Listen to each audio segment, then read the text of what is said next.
හරි නංගි මල්ලි ඊළඟට අපි යන්නේ 7 වෙනි ප්‍රශ්නෙට. බලන්න 7 වෙනි ප්‍රශ්නේ කියවලා මොකක්ද තියෙන්නේ කියලා. සාපේක්ෂ අණුක ස්කන්ධය 270ක් වන CH හා O පමණක් අඩංගු කාබනික සංයෝගයක ස්කන්ධය අණුව 29.6ක් ඔක්සිජන් අඩංගුය. හරි. මේ කාබනික සංයෝගයේ තියෙන්නේ මොනවද? CHO විතරයිලු නේද? කාබනික සංයෝගයක් කියන්නේ මොකද්ද මුලින්ම? කාබනික සංයෝගයක් කියන්නේ කාබන් තියෙන කෙනෙක්. අකාබනික සංයෝගයක් කියන්නේ කාබන් නැති කෙනෙක්. හරිම ලේසියි නේද? මේ නම් දාලා තියෙන විදිය අපිට බරපතලයි වගේ තේරුණාට ඒවයි ඇත්තටම තේරුම් ගන්න දෙයක් ඇත්තෙම නෑ. හරිම ලේසියි. හරි. ඊළඟට මොකද්ද කියන්නේ? සංයෝගයක ස්කන්ධය අණුව 29.6ක් ඔක්සිජන් අඩංගුය. මෙම කාබනික සංයෝගයේ අණුවක ඔක්සිජන් පරමාණු කොපමණ ඇද්ද? හරි.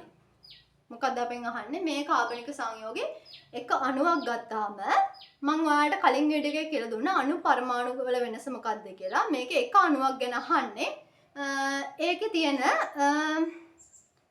ඔක්සිජන් පරමාණු ගාන කොච්චරද කියලා අහන්නේ නේද? හරි. අපි බලමු මේක කොහොමද විසඳන්නේ කියලා.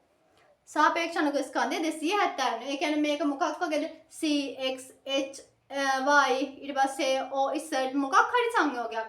අර අපි දන්නවනේ C6 H12 O6 ඒ වගේ සංයෝග තියෙනවනේ. ඒ වගේ මොකක් හරි වෙන්න ඇති. අපි දන්නේ ස්කන්ධය 270. හරි අපි බලමු. එතකොට මොකද්ද මෙයාලා කියන්නේ අණුවක ස්කන්ධය 270. හරි. 270න් කොච්චරක්ද නංගි මල්ලි මෙයාලා කියන්නේ මේ අණුව ඔක්සිජන් වල ස්කන්ධය කියලා 100ට 29.6ක් නේද? හරි. එහෙනම් 100ක් තියෙනවා නම් මේකේ අණු 29.6ක් තියෙනවලු ඔක්සිජන් විතරක් නේද? හරි.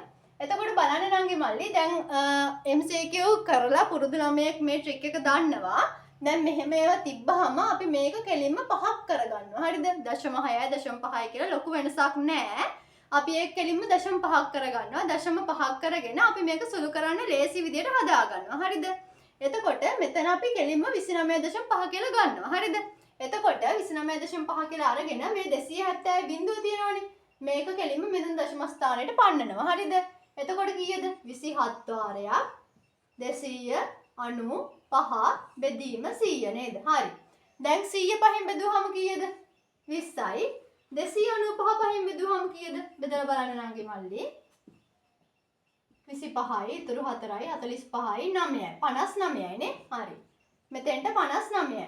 ඊට පස්සේ බලන්න මේ 59යි 20යි ටිකක් ආසන්නව කැපෙනව නේද? එහෙනම් මේක 60 වගේ ගමුකෝ. එතකොට 20 වරක් 1යි 20 වරක් 3යි. ඊට පස්සේ 27 වරක් 3 බලන්න කීයද කියලා. අන්තිම උත්තරේ 81 ග්‍රෑම් නේද? හරි. ඊට පස්සේ බලන්න නංගි මල්ලි මෙතන අපිට අන්තිම උත්තරේ එනවා 81 ග්‍රෑම් කියලා. හරිද? ඒ එන්නේ මොකද්ද? ඒ එන්නේ අපිට මේ සංයෝගයේ තියෙන මවුලයක ඔක්සිජන් වල ස්කන්ධය. හරි. දැන් මෙතන මොකද්ද මෙයාලා අහන්නේ? ඔක්සිජන් පරමාණු ගානනේ අහන්නේ. හරි. ඔක්සිජන් වල ස්කන්ධය දන්නවනම් අපිට ඔක්සිජන් පරමාණු ගාන හොයන්න හරිම ලේසි. කොහොමද අපි හොයන්නේ? ඇවෝගාඩ්‍රෝ සංඛ්‍යාවෙන්. sorry. ඒ අණු ගාන හොයන්න. පරමාණු ගාන හොයන්නේ කොහොමද? මෞලික ස්කන්ධයෙන් බෙදන්න ඕනනේ. එතකොට කොහොමද බෙදන්නේ? බලන්න මේ 81 බෙදීම 16යි GMOL ඍණ 1. එතකොට කීයද එන්නේ? මේ බලන්න 81යි 16 එක ළඟ නේද? 16 වරක් 5 80යි නේද? එහෙනම් අපි කෙලිම කවමු 5යි කියලා. 5යි මොකක් හරි දශම ගානකුත් ඇති. අපි දන්නේ මේ MOL ඍණ එක උඩට ගියාම මවුල. හරිද? හරි. එතකොට බලන්න 5යි දශම ගානක්. හැබැයි උත්තරවල දී තියෙන 1 2 3 4 5 ලේසියම සුළු වෙනවනේ. එහෙනම් ඕනනම් මේ දන්නවා දැන් මෙතන 5යි දශම ගානක් ආව නම් අපි කෙලින් උත්තරය ගන්නේ 5 කියලා නේද? අන්න ඒ වගේ ආසන්න කිරීම තියෙනවා ළමයි MCQ සුළු කිරීම වල. ඒවා හොඳට බලන්න ඕන. ඒවා හොඳට බලලා සුළු කරන්න ඕන. එතකොට අපිට ලේසියම උත්තරයට යන්න පුළුවන්. මොකද ගොඩක් MCQ දෙන්නේ කාලයත් එක්ක විසඳන්න පුළුවන් වෙන්න. දිග බරපතල MCQ තියෙනවා. නැත්තේ නෑ. ඒ වුණාට මේ වගේ ඒවා ලේසියෙන් සුළු වෙන තමයි සාමාන්‍යයෙන් දෙන්නේ. කෙමිස්ට්‍රි මොකද අපේ ඇග්‍රි කරන ළමයි ඉන්නවා ෆිසික්ස් කරන්නේ නැතුව.